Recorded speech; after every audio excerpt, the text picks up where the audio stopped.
Olá meus caros, aqui é o Corvo. Há muito tempo atrás, eu fiz um podcast no canal onde mencionava minha preferência por filmes no idioma original e não por dublagens, porque, na minha avaliação, e não apenas na minha, eu creio que seja algo do senso comum, é um conhecimento compartilhado por todos, que a voz também é uma parte fundamental do trabalho de um ator ou atriz. Atua-se não apenas com o corpo, com as expressões, com a compreensão do texto, mas também com a voz, com a entonação, com o sentimento que é depositado nas palavras. Este, basicamente, foi o argumento que eu utilizei para apenas afirmar minha preferência por assistir filmes no idioma original, seja inglês, italiano, espanhol, não importa muito. Normalmente minha preferência é pelo idioma original porque assim eu posso ter contato total com a interpretação com um trabalho de um profissional das artes cênicas. E apenas por isso, acho complicado avaliar um trabalho sem que nós tenhamos contato direto com todas as particularidades do atuar, que envolve também a voz, é uma parte fundamental. Se eu quero definir critérios de avaliação do trabalho de um ator ou atriz, eu creio que é fundamental também ver o que ele apresenta vocalmente. É muita coisa que um ator ou atriz pode colocar no seu trabalho por meio da voz. A voz comunica sentimento. Tem tom, imersão e é uma ferramenta capaz de tornar uma atuação extremamente empática, emotiva, sedutora, envolvente, certo? Para definir então um critério de avaliação do trabalho é necessário levar a voz em consideração, porque sem ela algo fica faltando e muitas vezes nós percebemos em dublagens que tem alguma coisa fora, né? Algo destoando do que nós estamos vendo acontecer na tela. Isso é interessante também, porque a voz e o corpo comunicam sentimentos, nos transmitem informações e às vezes, em alguns momentos, eles trabalham de forma concomitante, né? O corpo produz som, mas as cordas vocais também é parte do corpo, né? É um meio de expressão do corpo. Enfim, este foi o meu ponto. E por fazê-lo, por comunicar esta preferência, não quer dizer que eu não apoie, que eu não dê suporte, ou não aceite dublagens ou dubladores, muito pelo contrário. Eu continuo consumindo dubladores, como sempre consumi, em animações, em games.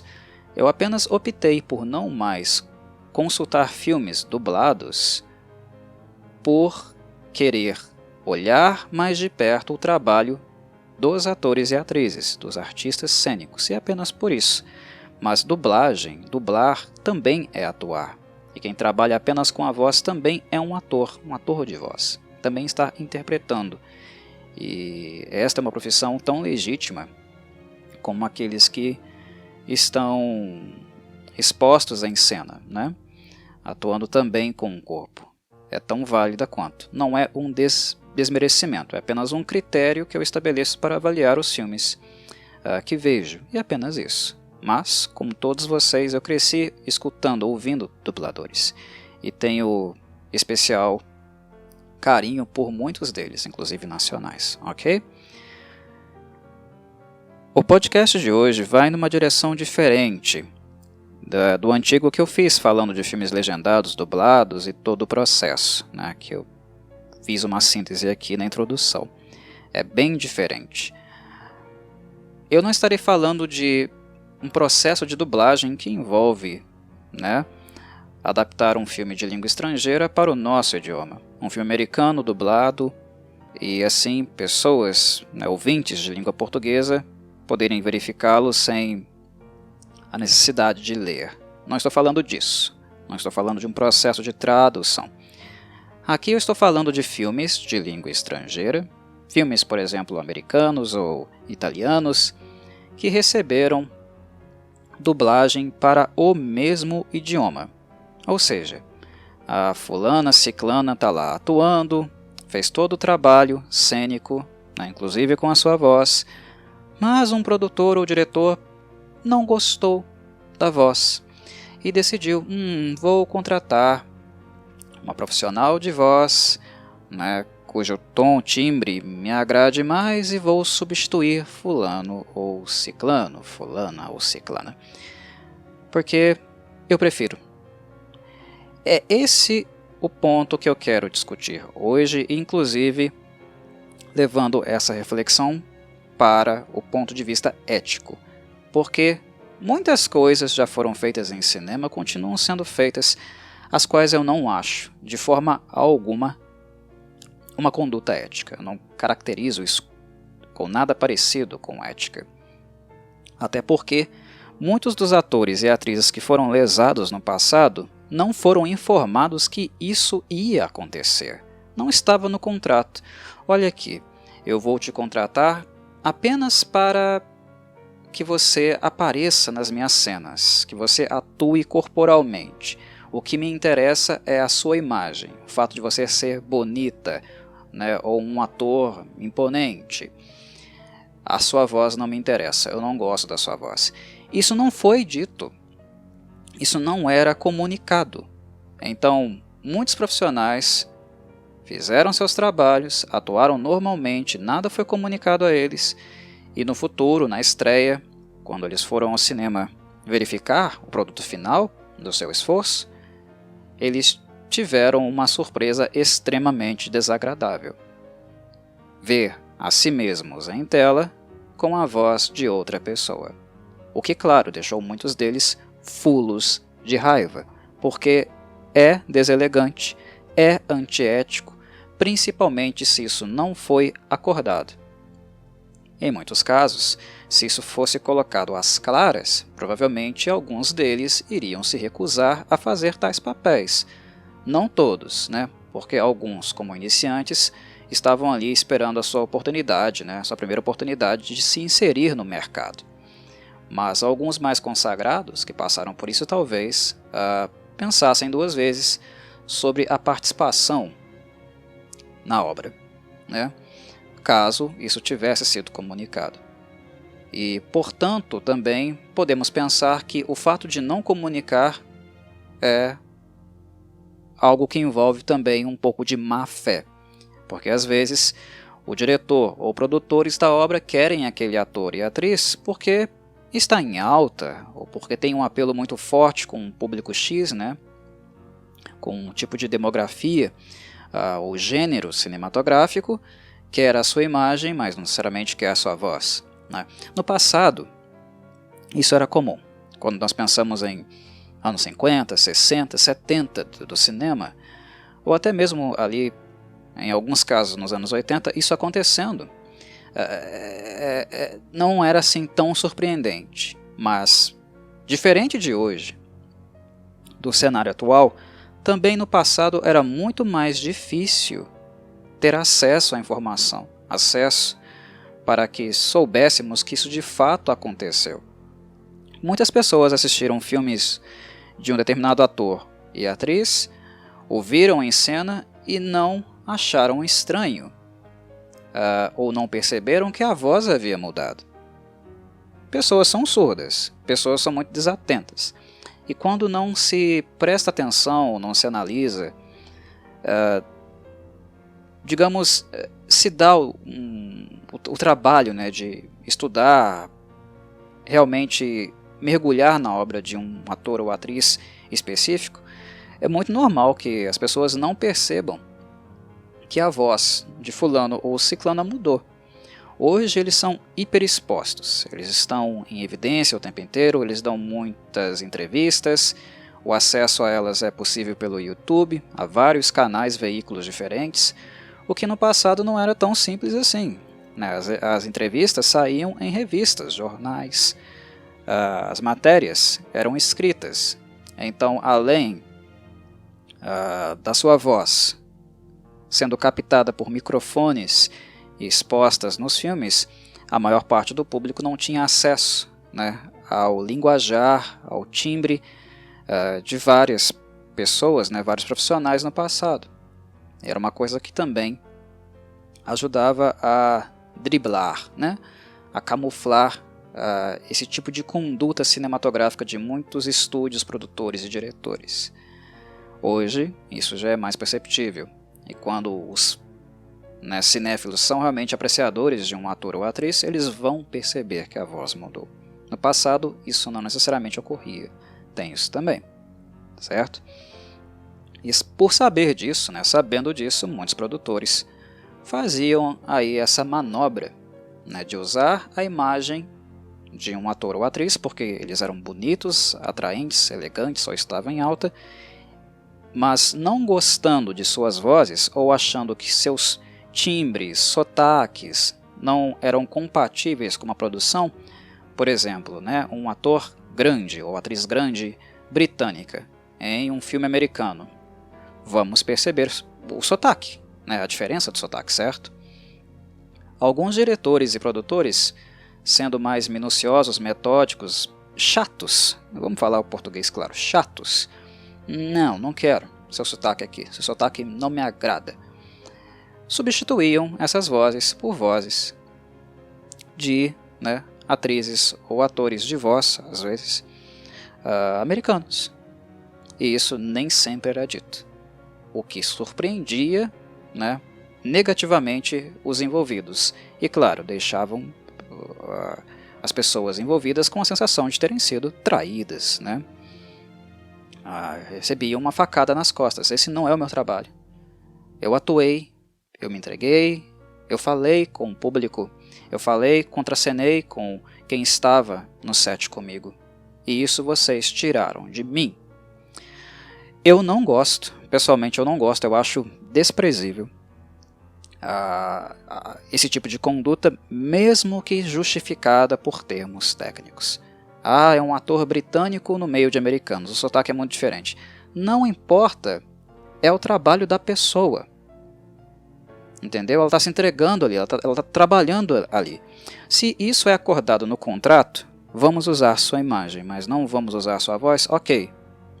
Foi exposto de maneira honesta, transparente, e se o ator ou a atriz concorda, beleza, sem problema. Mas quando isso é feito debaixo dos panos, é pura sacanagem. É antiético demais e é decepcionante. Algo que não devia ser apenas decepcionante para quem está diretamente envolvido, quem trabalhou, mas também deveria ser para cinéfilos.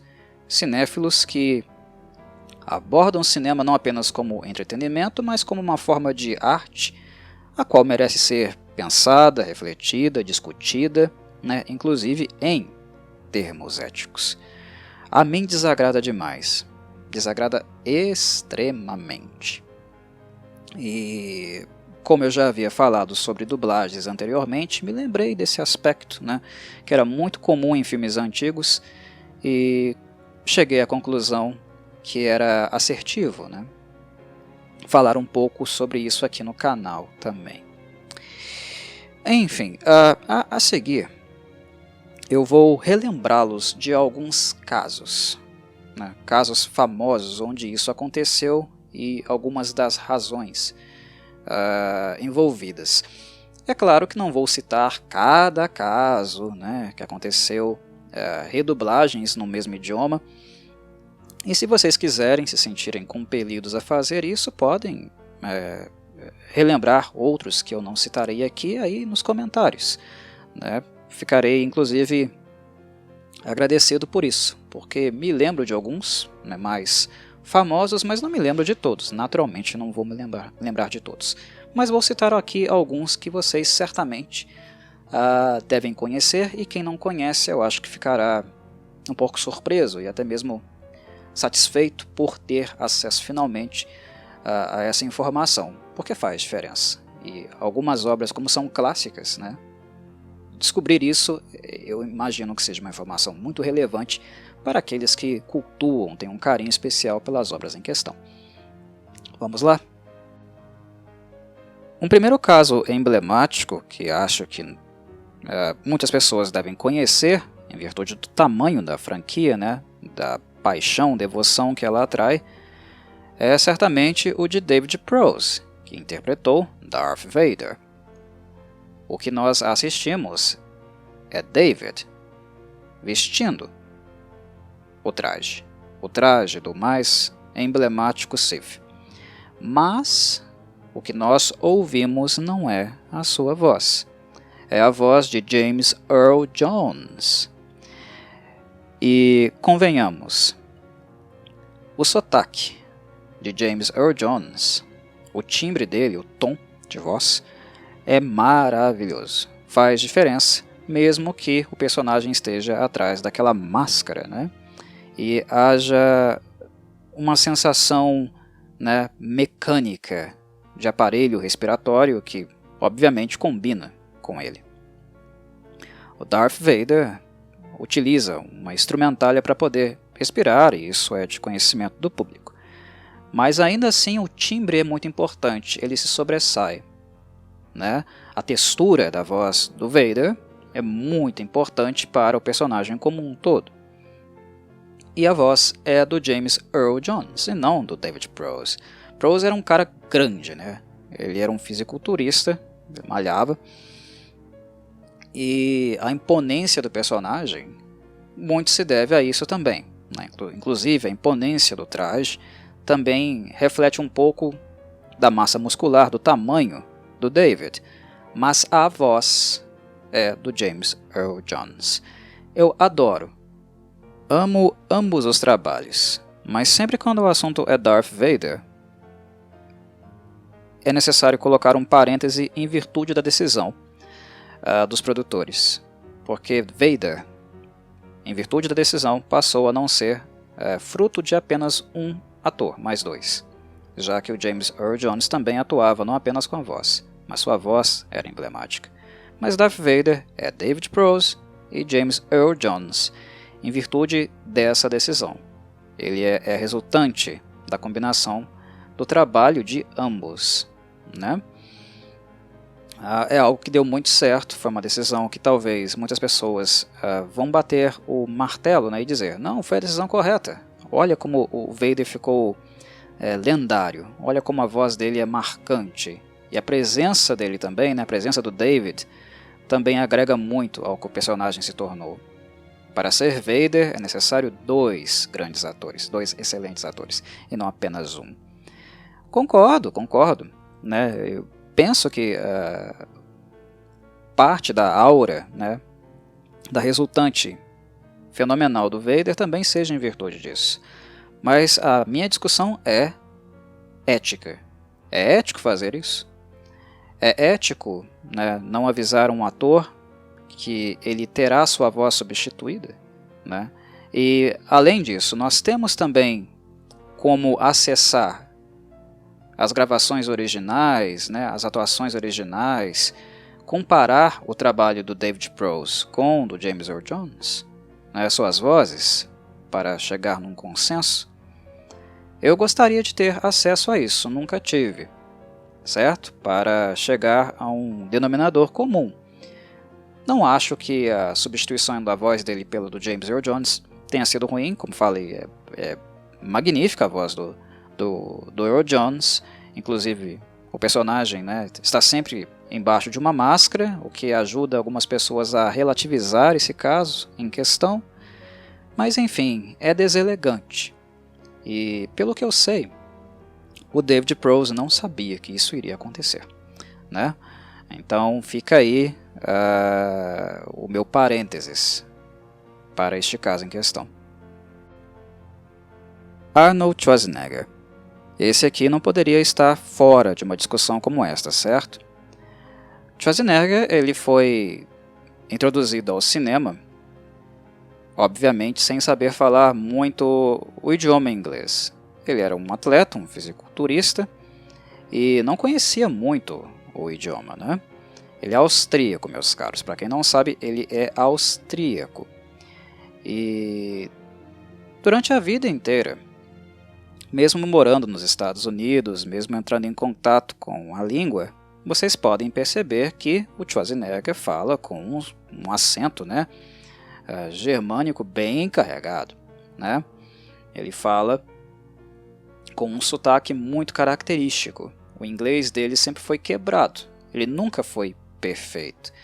E isso, de certo modo, acabou se tornando, né, uma característica do ator, algo que nós esperamos e até nos acostumamos assistindo os filmes dele.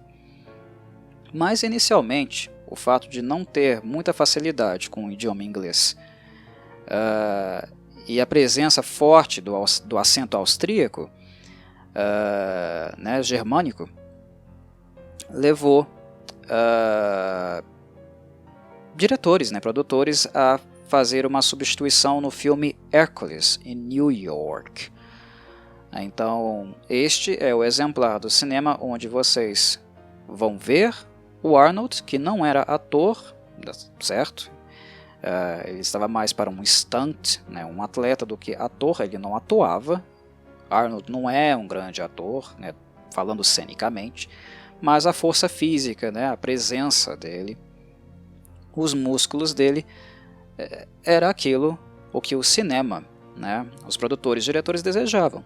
Ele foi utilizado para isso. Então, aproveitou-se toda, né, a massa muscular dele, a presença física dele, e no que diz respeito à voz, contrataram um outro profissional para falar as suas linhas. Isso deixou de ter relevância com o tempo, como mencionei, porque em filmes posteriores o Arnold não seria mais dublado. A partir do momento que ele foi se acostumando com o dialeto, alguns diretores não viram nisso um grande problema mais. Então,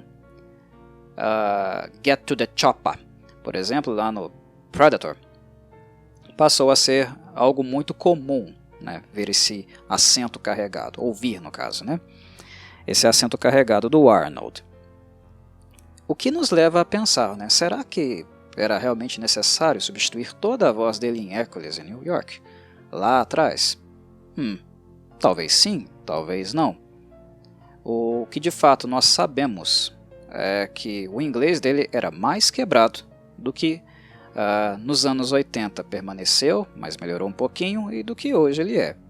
Ele nunca foi perfeito, mas nos primórdios muitas pessoas dizem que era sofrível, né? Sofrível mesmo, a ponto de ser difícil de compreendê-lo.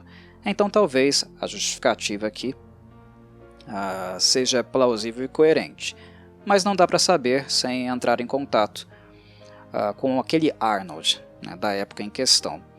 Eu vi alguns vídeos antigos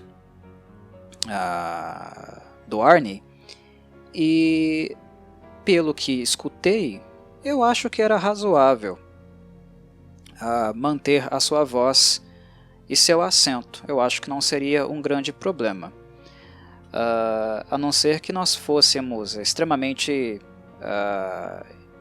enjoados assim, porque falas, né, linhas, são treino.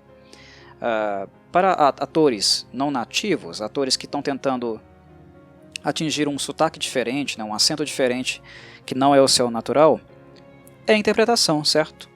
Voz, com a voz nós não interpretamos também. Então é um treino, é uma prática, é um exercício, e é possível emular outros acentos, só que isso demanda muito trabalho e demanda evidentemente tempo. Então talvez em Hércules em New York o que diretor e produtores não queriam era exatamente isso, gastar tempo, né? Porque normalmente o cronograma de filmagem é uma coisa muito apertada. Filmes realmente têm uma agenda muito curta e não adianta contratar fonoaudiólogos, linguistas, né, alguém para ajudar o ator quando ele realmente tem muitas dificuldades com pronúncia. Não é algo muito caro, né, fazer uso de outros profissionais que possam auxiliar o ator, mas é algo que demanda tempo, prática, exercício, e nem sempre a agenda de um filme permite que essas coisas aconteçam. Então, talvez nós possamos levar tais pontos em consideração antes de julgar de fato o que aconteceu. O caso Barbara Steele. Barbara Steele é uma das bruxas, das mulheres mais lindas e ao mesmo tempo mais medonhas em virtude dos papéis que ela fez no cinema, né? De todos os tempos. É uma diva do horror clássico. E no caso ela é também uma das atrizes, né, que ficaram bastante incomodadas quando perceberam, ao conferir seus trabalhos, que sua voz havia sido alterada.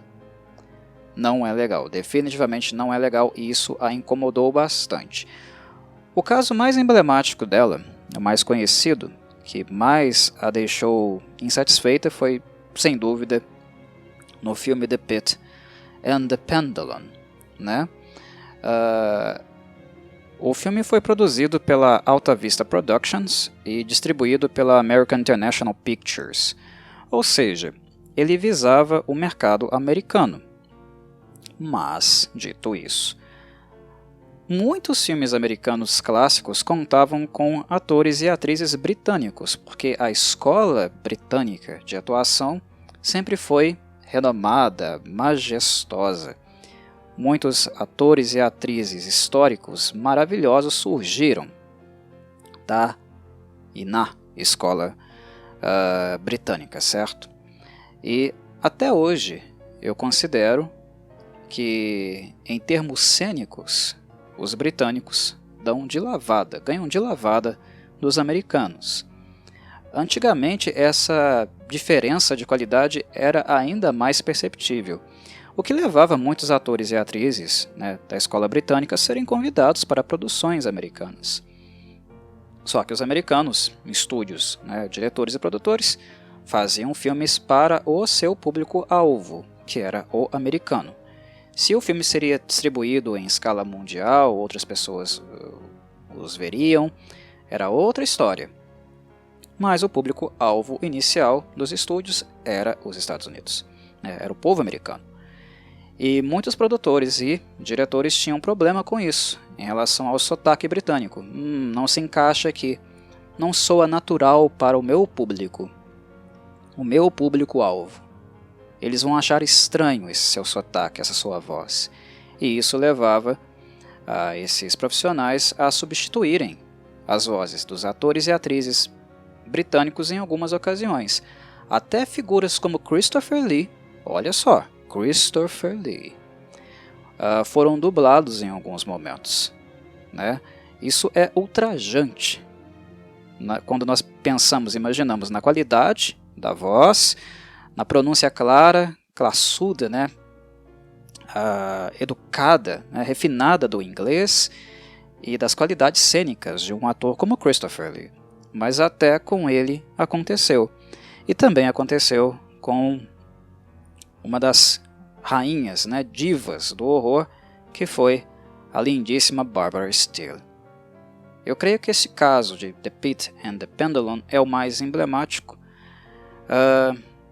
devido à forma natural e até desrespeitosa que o Roger Corman, o diretor do filme no caso, né, justificou a troca da voz dela.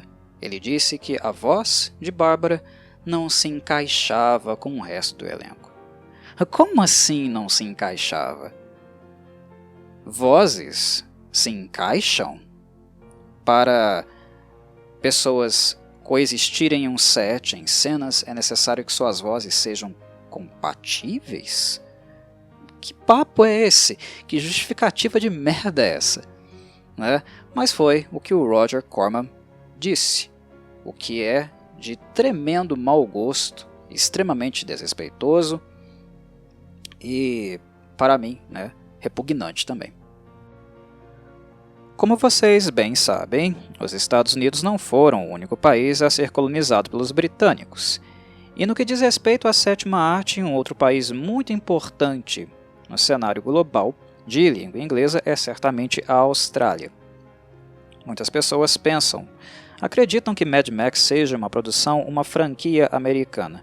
E eu não as culpo por isso porque, de certo modo, com o sucesso do primeiro filme, e principalmente do segundo, a marca ela foi se internacionalizando, ganhando adeptos no mundo todo, atraindo profissionais de outros países, não apenas dos Estados Unidos, como também da Europa. Mas como protagonista, nós sempre tivemos, né, à frente da franquia, pelo menos por um bom tempo, na trilogia inicial no caso, o Mel Gibson, que é um ator, que depois se tornou diretor, produtor cinematográfico também, até roteirista ele se aventurou a ser, mas ele é estadunidense, ele é americano. Mas a grande oportunidade dele, né, de fato, quando o mundo começou a perceber, notar um pouco Mel Gibson, foi justamente na participação nessa produção australiana. Mad Max é australiano. A franquia tem a cara da Austrália, tem o flavor, né, o sabor australiano, a ambientação é australiana, a visão de cinema é australiana, por mais que seja uma franquia de ação frenética, explosiva, como é mais comum, é mais do feitio dos estadunidenses. Mas, espiritualmente falando, Mad Max sempre foi uma franquia australiana. E nos primeiros volumes era mais esperado, né, mais corriqueiro, encontrarmos atores e atrizes, no caso, né, ou até mesmo profissionais da Oceania, e não tanto assim dos Estados Unidos. Havia uma grande mescla, mas em termos de trabalho, visão, operacionalização de tudo, Mad Max sempre foi, a primazia de Mad Max sempre foi a Austrália. Só que tem aí um fator bem interessante, que é o fato de, por ser um filme de língua inglesa, os australianos não perderiam a oportunidade, evidentemente, de comercializar sua marca nos Estados Unidos. A gente não está falando aqui, né, de um país onde a sétima arte é consolidada, também muito lucrativa, como é lá na Inglaterra, né, nos países britânicos de maneira em geral. Não há uma tradição cinematográfica tão antiga, tão forte, consolidada e reconhecida. A Austrália tem excelentes títulos, os quais eu recomendo vocês pesquisarem, procurarem, lerem um pouquinho sobre o cinema australiano. Não é só Mad Max, ok? Tem tradição sim, mas não uma tradição que nós podemos comparar com uma tradição britânica. Os filmes britânicos se vendem.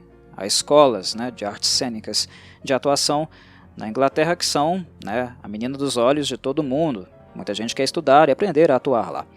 A Austrália não tem, né, essa tradição toda.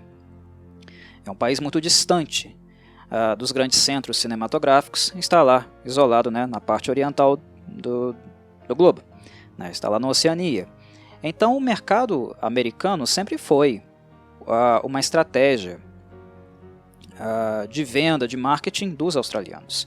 Porque, já que eles falam o inglês, obviamente, né, onde eles tenderiam a fazer sucesso, a comercializar, ter maiores ganhos, seria no cenário norte-americano. Seria ingenuidade imaginar, né, ou pensar, até burrice mesmo, né, investir em filmes na Austrália e não querer vendê-los para os Estados Unidos. Querendo ou não, o centro comercial, né, o centro econômico do cinema é os Estados Unidos. O artístico eu diria que é o europeu. Eu vejo mais pluralidade, eu vejo mais riqueza, mais formas diferentes de filmar, uma riqueza maior em fotografia no cinema europeu. Ele é meu preferido. Mas o polo econômico do cinema é o norte-americano indiscutivelmente. Então, naturalmente, australianos, por falarem o inglês, gostariam, é claro, né, veem com bons olhos vender seus filmes lá nos Estados Unidos. E não à toa também muitos atores e atrizes, né, viajam para a Inglaterra e também para os Estados Unidos para construírem suas carreiras, né? Muitos atores e atrizes renomados, inclusive. Não vou entrar em detalhes, porque não é o ponto aqui. O ponto é a questão econômica e a questão, é claro, da língua. Mel Gibson é um ator americano, inserido em um filme australiano, não por acaso, porque já é, né, uma tentativa de salto de atratividade aos ouvidos norte-americanos, mas ainda assim ele foi dublado. Estranho, não? Já estava no pacote ter a participação do Mel Gibson, ter o sotaque americano do Mel Gibson, que é americano, tanto que não se nota, né? Não se escuta um australiano falando através do protagonista, embora o Max seja bastante silencioso, né? O Max de fato é silencioso, mas no pouquinho que o Mel Gibson fala, sim, meus caros, ele foi dublado. Inicialmente a voz dele, o timbre dele, não foi muito do agrado não, dos produtores australianos envolvidos com a obra. Em alguns casos, como este aqui, é muito difícil encontrar justificativas plausíveis, realmente positivas, que nós vemos que foram tomadas levando em consideração uma questão técnica, entendem? Nós trocamos a voz, nós optamos pela dublagem por uma questão técnica. Nesse caso aqui, por exemplo, é difícil encontrar justificativa nesse sentido. Mel Gibson era americano, ele já era um ator, novo, né, ainda não consagrado, mas, pelo fato da nacionalidade, ele já atrairia um certo apelo, né, graças ao nacionalismo americano. Um protagonista americano em um filme australiano, mas o protagonista, né, ele é americano. Já tinha esse envolvimento, esse apelo nacionalista, que é uma coisa que os cinéfilos, né, estadunidenses, eles caem como patinhos nisso, eles são fisgados por isso, né? Se a estrela é americana, não importa de onde o filme seja, é americana, vou assistir, vou abraçar, e existe isso sim, viu? Este apelo nacionalista por parte da cultura cinematográfica americana. O Mel já apresentava isso, ele é um ator, né, americano, e a voz dele nunca foi uma voz ruim, né? Ele não tem um sotaque, ele não tem uma pronúncia do inglês que seja tão exótica assim. Ele já estava adequado. Então por que optar por dublá-lo? Né? Ele não é consagrado ainda? Não é. Talvez não tenha uma voz muito imponente como os produtores ou até mesmo o George Miller imaginavam o Max a princípio. Talvez não, mas ele não está muito longe do que o Max precisa ser, porque o Max é um cara traumatizado. Ele é de poucas palavras, né? É um cara que age e fala muito pouco. Esse é o Max original, e o silêncio, né? A introspecção, é algo que vai se tornando cada vez mais presente, marcado na personagem a cada novo volume, né? O mundo fica cada vez mais habitado, mais violento, e o Max é de poucos amigos, né? Ele não fala muito. Então por que dublar os poucos momentos onde ele fala alguma coisa? É difícil de entender. Certas escolhas, decisões são realmente muito complicadas. Elas apontam mais para características muito particulares, né? Um certo preciosismo e vaidade do que realmente uma decisão técnica assertiva tomada levando em consideração todo um contexto coletivo, né? Algumas decisões elas são indiscutivelmente muito arbitrárias. Um dos grandes nomes da história da dramaturgia polonesa, que fez sucesso, obviamente, mais ao Ocidente, mais especificamente em obras inglesas, britânicas, uma atriz que entregava tudo. Tinha o pacote completo: beleza, presença, charme, paixão, muita imersão em suas atuações. Ingrid Pitt. É surreal imaginar que algum diretor, vá impedir Ingrid Pitt de atuar como ela bem desejar, de se expressar naturalmente. E a voz dela não é feia não, tá? Como eu falei, Ingrid Pitt é pacote completo. Ela é maravilhosa por completo. Extrema atriz. Excelentíssima atriz. Entre os filmes da década de 60 e os iniciais da década de 70 de Ingrid, dificilmente você critica a atuação dela. Alguns filmes são criticáveis, algumas obras, né, alguns momentos são melhores do que outros, né? As obras em si dá para apontar problemas, fragilidades, mas a imersão, a entrega, a maneira apaixonada como ela atuava é de saltar o coração pela boca. Ela é maravilhosa, eu adoro Ingrid Pitt, mas há quem achasse que a voz dela não era lá essas coisas. Novamente, preferência pessoal.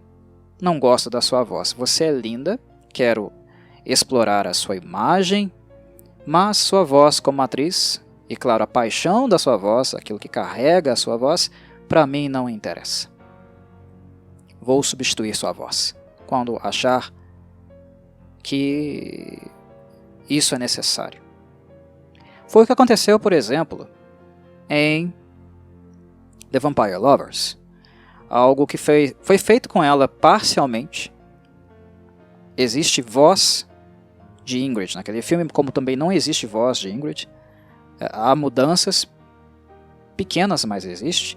Mas no caso, por exemplo, da Madeline Smith, acabaram com a voz dela no filme. Substituíram completamente, pelo que eu me lembro, né?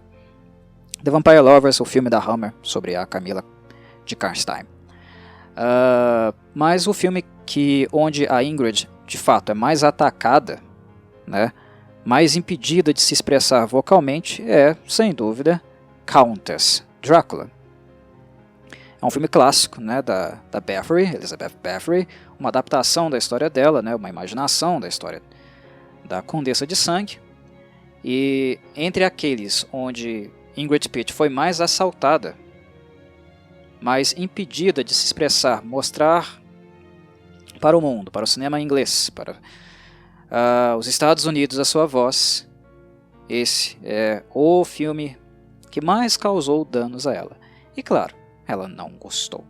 É difícil você encontrar, de fato, uma atriz ou um ator que vai dizer: ah, legal, tudo bem, substituíram a minha voz, não tem problema não, tá tudo certo. Me apontem um, tá? Me apontem um maluco ou maluca que disse isso alguma vez. Por que isso não acontece? Porque eles sabem que a voz não é apenas voz, é expressão, é parte fundamental, integral de sua atuação. O corpo de Ingrid Pitt falava por ela, mas sua voz carregava tanta paixão, sentimento, raiva, né?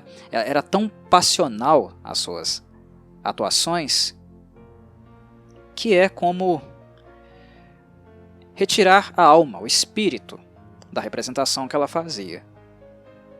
Não tem como justificar isso. Não tem como. Ah, eu sou o diretor, eu decido o que eu gosto ou não. Meu amigo, chame outra atriz. Ah, não tem, né?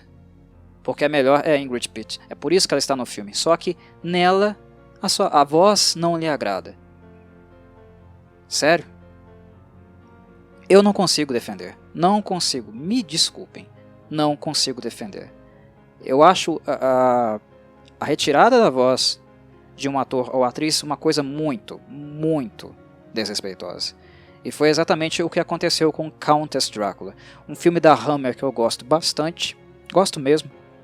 Inclusive já fiz, né, comentários no canal sobre o mesmo, mas que tem essa marca, que é uma marca muito suja, muito indigna na sua história, que foi cifrar, retirar de Ingrid a sua integralidade como atriz. Um crime, principalmente levando em consideração a atriz que ela era. Sean Chapman, o Frank de Hellraiser. Vocês sabem o que realmente vendeu Hellraiser para um estúdio? O que de fato chamou a atenção? Onde os produtores enxergaram potencial na obra? Sim, é exatamente o que vocês estão imaginando. Estética. A estética de Clive Barker vendeu o filme. O texto em si, o estúdio não se interessava tanto.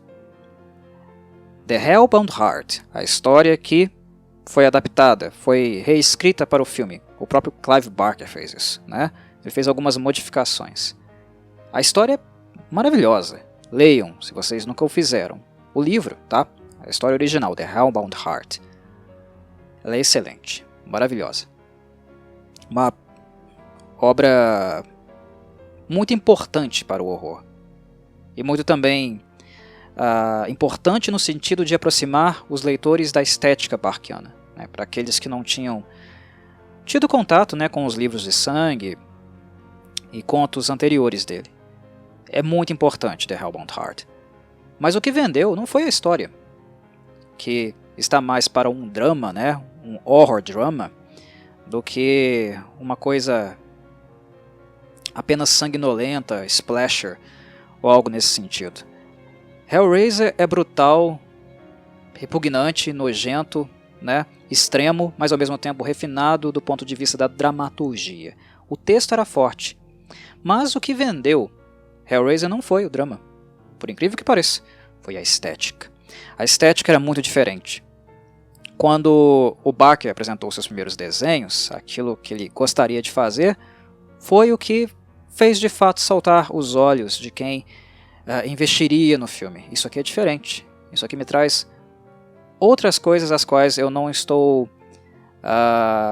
acostumado no horror, ou não vendo com muita frequência no horror. Isso aqui pode ser que funcione. Mas mesmo assim, Sr. Barker, você terá de fazer algumas modificações, algumas adaptações, porque na sua estética, naquilo que você pretende para Hellraiser, o filme não tem o flavor, o espírito americano. Foi isso mesmo. Os investidores acharam que Hellraiser era britânico demais, era inglês demais, era exótico, diferente, e isso atraiu atenção, mas apenas naquilo que é bizarro, medonho, né? Que diz respeito ao flagelo dos Cenobitas. Era este ponto exótico no filme, na produção, que interessava aos investidores. Mas o fato de ser exótico no campo da linguagem, da atuação, da tradição britânica, eles não estavam muito interessados, não. O mercado a ser visado, onde o filme precisaria fazer sucesso de fato, era os Estados Unidos. Mais um caso de pegar um filme estrangeiro e alterar sua produção, sua direção, para que a sensação fosse a sensação de uma estética mais americanizada e não tão assim europeia, inglesa no caso, né? E foi exatamente o que prejudicou o Sean Chapman, o ator que fez o Frank. Não é a voz do Sean que nós escutamos durante o filme. Ele foi completamente dublado. Por quê? Por causa do sotaque. Se o ambiente, a ambientação no filme tende mais aos Estados Unidos, se ela não é tão britânica assim, e de fato a produção foi afetada nesse sentido, o sotaque do Sean era um impedimento, era algo que destoava, né, da ambientação que o estúdio exigiu. Não necessariamente o Clive Barker, que escreveu o roteiro e também dirigiu o filme, né, a sua grande obra, né, o seu bebê, que ele tanto sonhou em adaptar. Era pegar ou largar. E o mais prejudicado foi justamente o Sean Chapman, porque dentre todos do elenco, ele era aquele que mais carregava o sotaque britânico tradicional. Vocês devem se lembrar muito bem de um filme chamado Legend, ou A Lenda no Brasil, em virtude, claro, do Tom Cruise, que aqui teve um papel de destaque e foi o papel que justamente antecedeu um outro grande sucesso, a explosão dele no cinema, que seria no ano seguinte, né, em 86, com Top Gun. Top Gun deu muita fama ao Cruise, e daí a carreira dele só subiu. Mas Legend, o Tom Cruise novinho, né, aquele atorzinho que tinha começado lá no início da década, em 81, já começava a subir muitos degraus.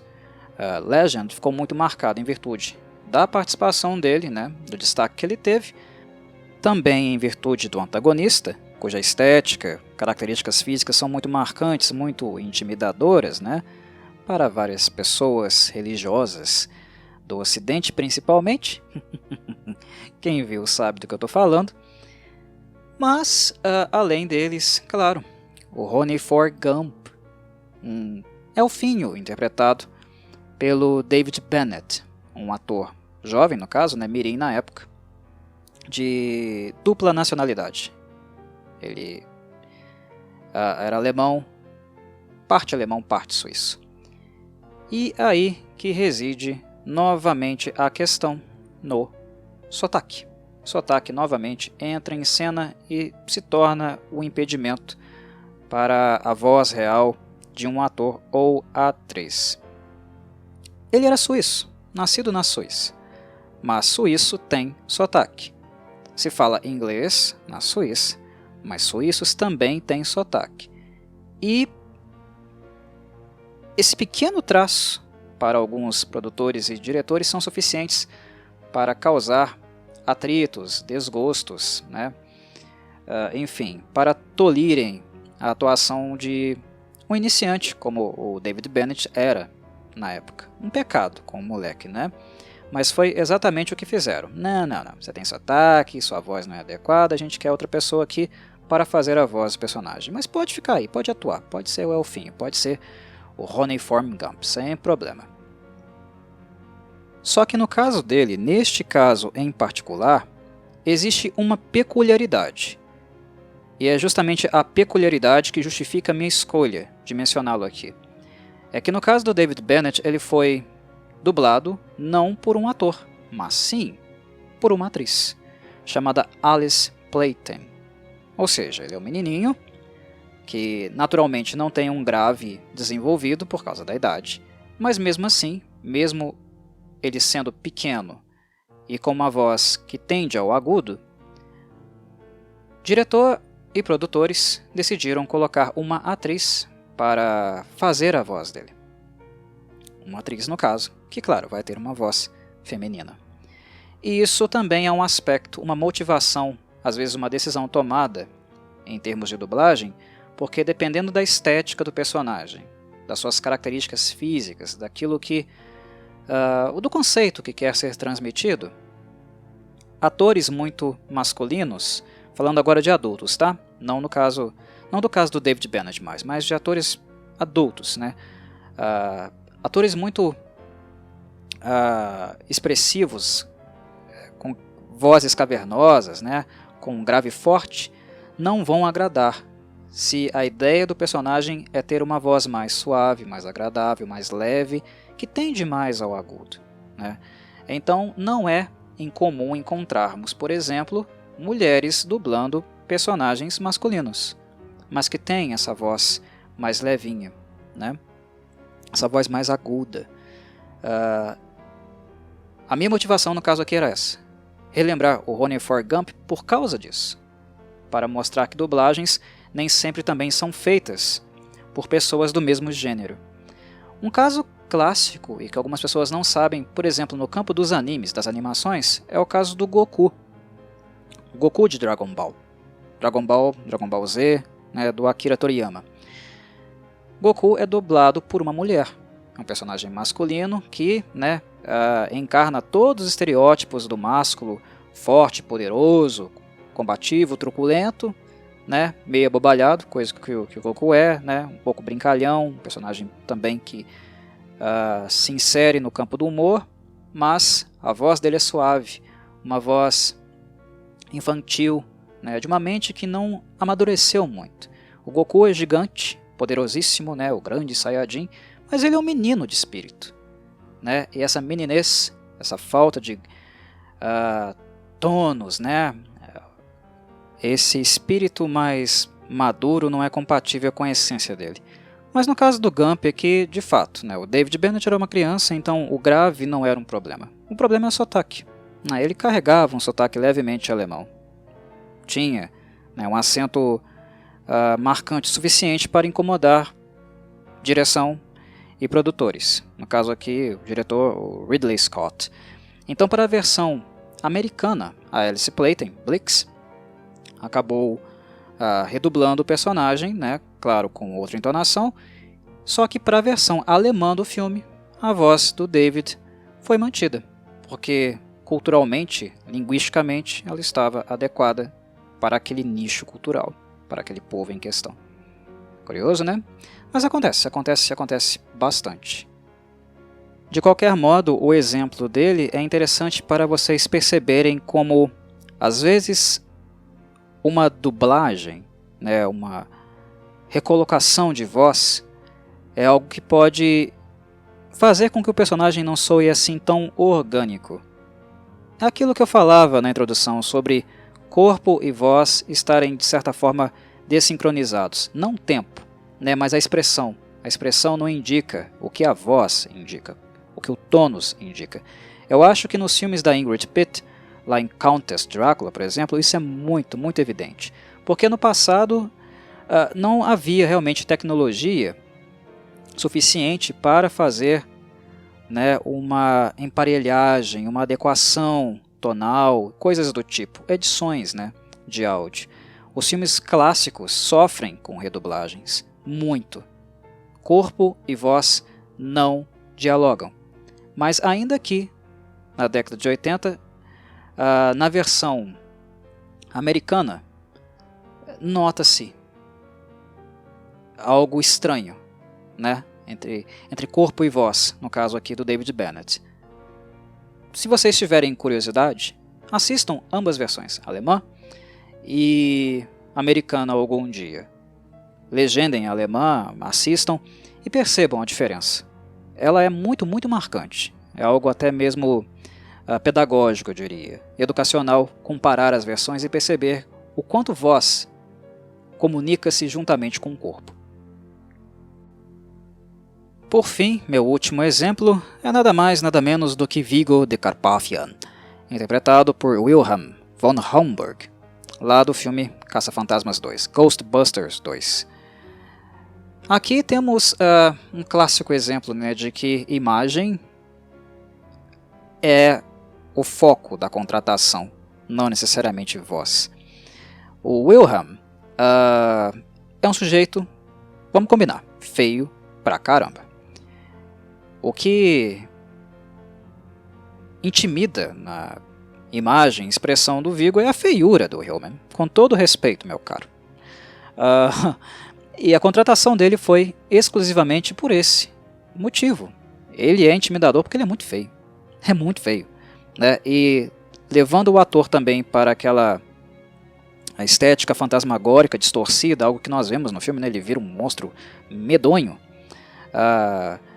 É só um aprofundamento da expressão, né, fechada, intimidadora, raivosa que o personagem Viggo possui.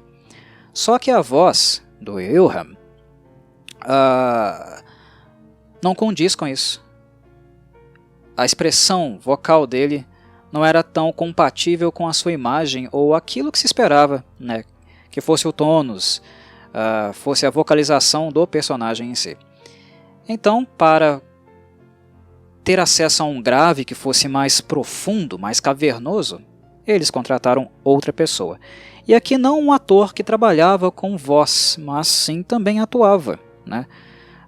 Tinha uma carreira longa, extensa, e participou de um filme que é um filme clássico, que todo mundo conhece, que é The Exorcist. Estou falando de Max von Sydow, né? O Father Merrin. A voz dele é muito marcante, tem um grave muito acentuado, e foi a ele que escolheram para interpretar esse demônio, esse fantasma demoníaco, né? Uma vez padre, uma vez exorcista, aqui interpretando vocalmente um demônio, esse monstro dizimador da espécie humana. Muito bem, meus caros, era este o objetivo. Creio que já abordei tudo o que eu gostaria neste podcast, principalmente enfatizando que dublagens nem sempre são feitas, nem sempre são traduções de um idioma para outro, né, para um público que não gosta de ler legendas. Nem sempre é o caso. Às vezes, elas são feitas por vários motivos mencionados aqui, dentro de um mesmo idioma, de um mesmo país. e por razões, a maioria delas, não nobres, não éticas. Eu, particularmente, abomino quase todas as redublagens feitas, principalmente aquelas nos padrões citados e onde não há consenso. Como também acredito que quando uma voz não está próxima do que um conceito específico pede de um personagem, talvez fosse mais digno, mais interessante, ético, selecionar um outro ator, atriz para fazer aquele papel, né?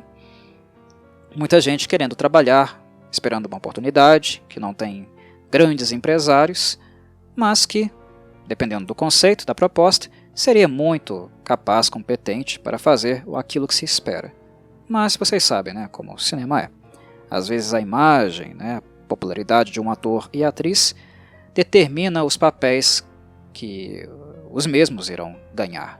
Às vezes por merecimento, às vezes apenas por, de fato, costas largas, influência, contatos. Mas é isso, meus caros. Termino por aqui, me despeço de todos, deixo um terno abraço e minhas tradicionais saudações corvides.